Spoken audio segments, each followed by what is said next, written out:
Hey Mod Runners, welcome back for another episode of Modern Man.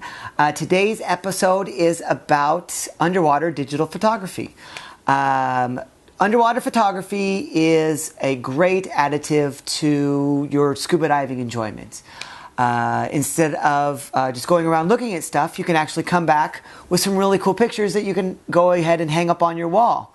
Getting started with digital photography, more specifically underwater digital photography, can be a little bit of an investment at first, but remember this is stuff that you're going to have for a really long time, so go ahead and get something that you really like. Another cool thing about it is that you can also use your underwater camera as a regular above water camera, and then you have it inside its housing. There's a couple of different ways to get started with digital photography underwater. The first thing I'm going to suggest you do is I'm going to suggest you actually take a course. Go ahead and Patty has a class. It's called Underwater Digital Photography. Shocking, I know. And it basically is a great course to teach you on the best way to approach underwater photography. Photography underwater is a little bit more challenging than taking pictures above water because we have that extra medium of water surrounding us. So it can be a little tricky. I'm going to show you a couple of tips today on getting started, but that is no substitution for taking the class. So I do recommend you taking the class, practicing in the pool, learning how to adjust your buoyancy and your breathing and all sorts of different stuff. Photography for a scuba diver is something that I would recommend after you've already gone on to do your advanced class. Get your open water certification, go on and do your advanced class, do one of the dives as a digital, one of your extra elective dives as a photography dive, so you can get an idea, because you got to be a little bit more secure with your buoyancy, knowing your surroundings, because you don't want to harm anything you're actually taking pictures of, because the whole point is going down and looking at things and being able to take a record with you back home. You know, leave only bubbles. That's the idea. So go ahead and we're going to just jump on in and get started on different cameras, how to pick a camera, and then what you're going to get started doing. So first off, as you can see from my setup here, is that I shoot with just basically a point and shoot camera. They do make housings for my really nice camera. They are definitely an investment. They make plastic housings, they make metal housings, and they roughly run anywhere between $1,500 and say $3,000 for just the housing.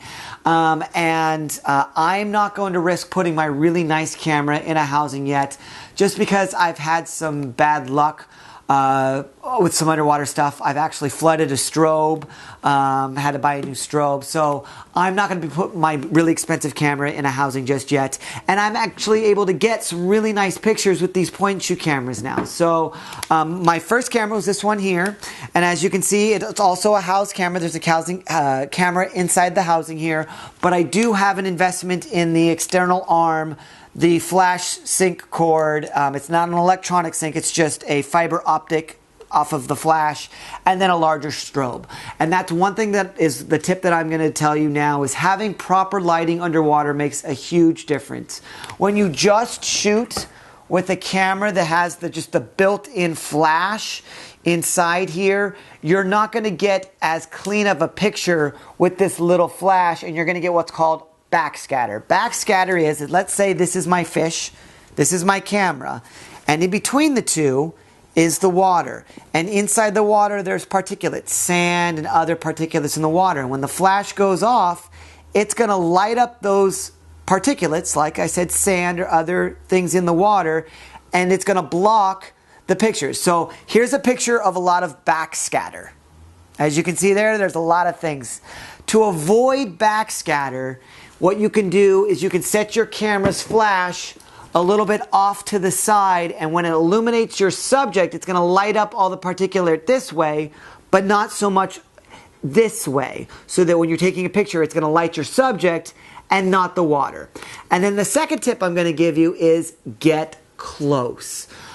Shoot macro, shoot little tiny things, snails, sea stars, things like that. When the water is very murky, you can get close to your subject, put your camera into macro mode, get close, And that way, when you're getting your picture of your subject, all the water, all the things in between is going to be a little bit less, so you're going to have less backscatter. So taking pictures of, this is an angelfish, or an angel shark, excuse me, an angel shark.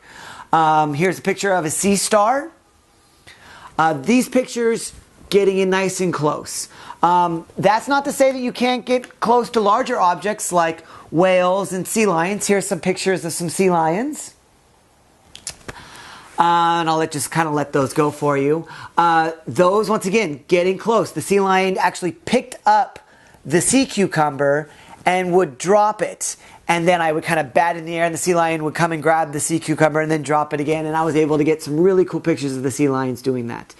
Another neat trick that you can do on some cameras is you can get an external lens that you can actually put on the front. This is a 20mm lens, so it takes my camera, and it actually goes on this body here.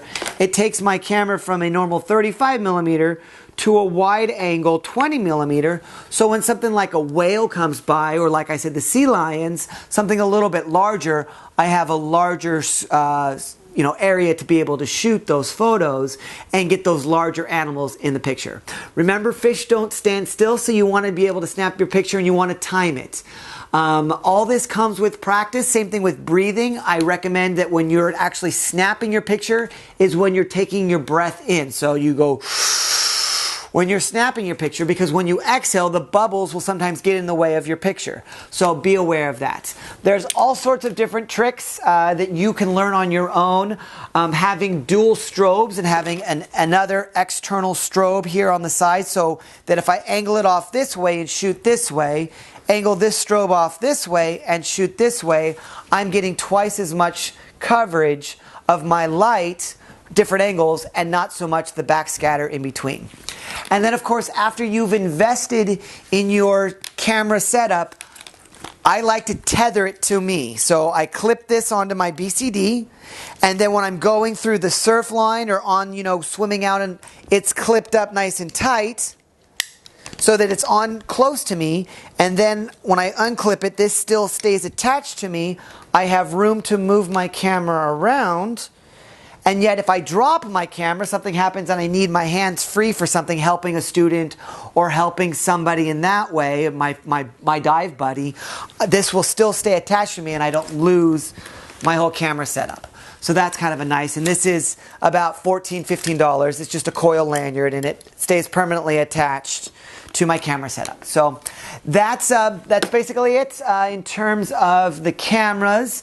There's all sorts of great programs out there that'll help you adjust your lighting, because when you're taking your pictures, the water, obviously when you get down underwater, you lose a lot of your reds, so your pictures will be lots of blues. So getting a program like the vivid-pix Picture FX program is great to help adjust. You can do a lot of these programs in Photoshop and other things that you can adjust, but this is a great starter up program.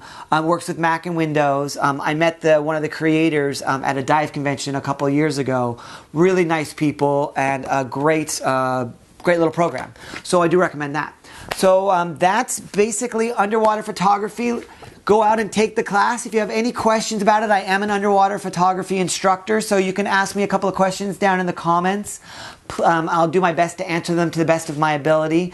Go out and practice above water to kind of get your idea with your actual camera that you're going to be using, so you can get a feel, because once you're underwater, you're not going to be able to adjust the settings as easily. They do make the housing so you can adjust your settings underwater, but be aware that you obviously can't open it up to get something. Fresh batteries and a large memory card, always recommended for every dive. That way you don't have to worry about your batteries going on you. Or if you're using film, make sure you put a new roll of film in every dive. Before every dive, put a new roll of film. Basically, everybody pretty much shoots digital now anyway, but if you're still shooting film, that's just a tip for you. Have a great weekend. Please subscribe to the channel. Please share the videos with your friends. Please click on the ads down below. It definitely helps me out. I hope you have a great weekend, no matter what it is. Costume making, photography, scuba diving. Go out and find your passion.